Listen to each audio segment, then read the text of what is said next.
What up guys, ThatzNOTmetal993 here bringing you another CD review. I know it's been 2 weeks since my last set of reviews, but I've had a lot of stuff on my plate, including work and other bits and bobs going on in my life, but I'm back. Let's get on with a review, and I'm going to be reviewing a 2015 release now, not 2016 release, but this is one that I picked up, I believe, last week on CD, and I absolutely fell in love with, so I thought I'd give you a bit of content, so let's get on with it. This is what I'm going to be reviewing for you today. Yeah, this is the 2015 album from the band Drudkh, entitled A Furrow Cut Short. This is released under Season of Mist Records. Now, if you're into atmospheric black metal, or even indeed black metal in general, you will have come across the name Drudkh. They are one of the big namesakes in atmospheric black metal. They're up there with the likes of Agalloch, Winterfire, wounderful, amongst others.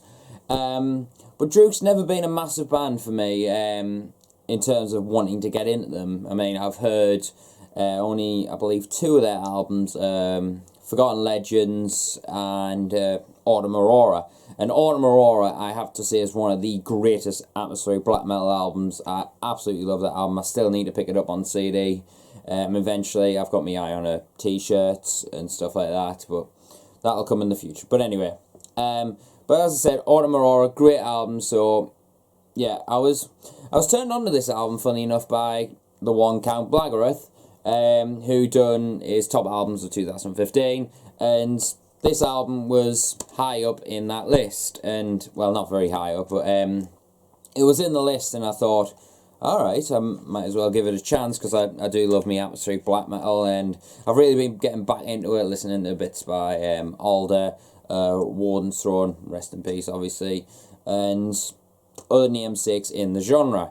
But as I said, Drudkh's not being one, so I thought, oh well, let's try and get into them a little bit more. So I thought I'd give this album a shot, and I went and picked it up from HMV. It was only like $7.99, something like that. And I got home and I thought, okay, I'm going to stick it on and just lie on my bed and just listen to the music, because that's the second best way behind going into the countryside, to listen to atmospheric black metal. So I stuck it on, and from the moment the album comes on, I was expecting like ridiculous amounts of atmosphere drenched all over the shop, kind of like wood and so on. But that's not the case with this album. This album, to me, from start to finish, is a bit more of an aggressive, more black metal-esque kind of band, but not in the sense like Satan everywhere. I think this one has a bit more of a more aggressive, raw attack kind of side to it, rather than an ambient, majestic kind of side. It still has some slight majestic moments and some really nice calm down sections, but it's rather like a riff here and there, or a tiny little section of a track that's kind of atmospheric. But it's mainly a kind of raw attack kind of atmospheric black metal, and it's something that I've never really come across a lot in atmospheric black metal, because I've really listened to the likes of Agalloch and wounderful and stuff like that, who really have atmosphere everywhere, and it creates this this beautiful, majestic vibe. Whereas this type of album, it definitely has a bit more of an attack going for it, if you ask me. Not to say in any way, shape or form that that's a bad thing, because I think that sort of feel that this album has gives it a bit more of a likability towards me, and I think it really, really works, because you've got a lot of atmosphere, but this one kind of gives you a bit more of a raw, epic kind of vibe to it, rather than an ambient, atmospheric kind of vibe. And I really do enjoy it. I mean, the production definitely helps with that. I think it has a really clean production, very well mixed, very well executed. Every riff is really hit very hard. You can feel the guitarist's right-hand attack and obviously the bassist's right-hand attack. You can feel everything when it comes to the musicianship. And the drums, excellent production, very well played, very well well, it's just very, very tight musicianship. There's a lot of there's a bit of progression here and there, a progressive vibe, but what it creates, as I said, it gives it a bit more of an aggressive vibe, but it's not as if a kind of like witty and dark funeral or Marduk, anything like that. It's just, in my opinion, it creates this new kind of unique sound to it, and I think it adds a bit more to the Drudkh discography. I mean, as I said, I've only exposed myself to 2 of their albums, but those 2 debut albums were very atmospheric, very majestic vibed, and give a very nice warm feeling to it. Whereas this one gives us a warm feeling, it gives us more of a like, yeah, I can just sit back and enjoy some good atmospheric black metal, rather than, alright, I just want to relax, I've had a hard day, I want to just kick back. You know what I mean? There's a bit of a difference there, and that's what you get from this album. And the vocals, I have to say, have a real nasty approach to them, and the way it's executed. There's a bit of a what's the word I'm looking for? A bit more of, it's kind of like a bit of a delay on the vocals, and a bit more of a what's the word I'm looking for? 1 second, I think, no, I can't see it.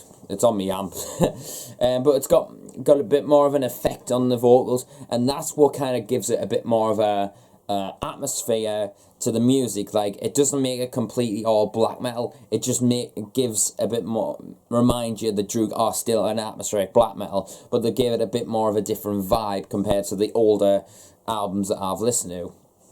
And I definitely wish I had more time with this album, and I actually wish I'd actually give it a chance when it first came out, because this would have made me top albums list. Maybe not so high as Panopticon's Autumn Eternal, because that definitely was mind-blowing, that album.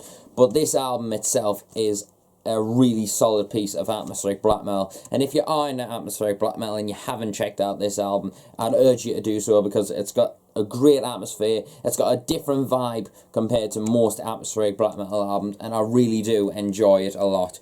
And I've listened to it probably about 6 or 7 times now, and I still absolutely love it. It still gives us goosebumps listening to it, and especially I cannot wait to a chance when I can go into like the countryside and give this a bit of a blast, as well as most other albums that I haven't had a chance to blast over there. So we'll see what happens. But it says on the front here, on this little gold sticker, I might as well point this out: a Furrow cut short is a black metal brilliance and the ultimate statement of intent from true genre leaders.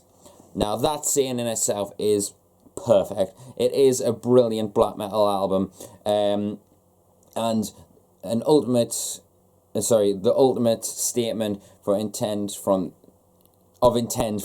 a true genre leader. And I think they are a great genre leader in the atmospheric black metal, and quite rightly so. They've come out with something that's a bit more aggressive, but I feel it still has a great atmosphere to it. It's a little bit of a different atmosphere, but it still has majestic vibes. It's still atmospheric, and definitely creates a great vibe throughout the entire album.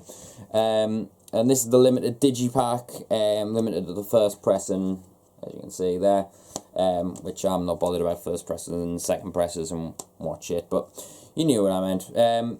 I have to say the Cursed Sons Part 1 and 2 and Dishonor 1 and 2, both, if you listen to them back to back, they are a true wonder to listen to. And if I had to pick between those 2 sections, I'd have to say Dishonor and Dishonor Part 1.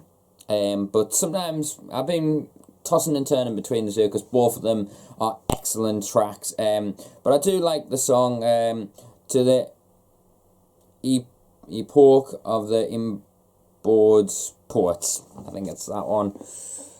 Yeah, I'm not very good at English, let alone Ukrainian, so yeah, you get the idea. If you're into bands such as Winterfileth or Wolves in the Throne Room, as it says on the bottom there, it says if you it's recommended if you like Wolves in the Throne Room, Imperial Decadence. and Winterfire, and I'd definitely say Warnsworn and Agalloch. If you're into atmospheric black metal in general, just give this a spin. It's an excellent album to listen to, and definitely a great namesake in their discography, and I think it's going to withstand the test of time. I just cannot wait for the next album to come out, whenever it comes out, so check out this album if you haven't already. I really love the artwork as well. I think it's quite artistic, very there's a lot of stuff going on in there, and I really like the attention to detail on it. It's really solid. But anyway, for an overall score, I think I'm going to give it a solid 8 out of 10. I would have liked a little bit more ambience in there and a few more soft parts, but what it creates is something really, really good, and I really enjoy for what it is, and you will as well. So check it out. I'll leave some links in the description so where you can check out the album, and thank me later, because this is excellent stuff. So yeah, hope you've enjoyed the review. I'll see you until the next video. No idea what it's going to be yet, but we'll see what happens, and I'll see you then. And remember, stay metal, and I'll see you later.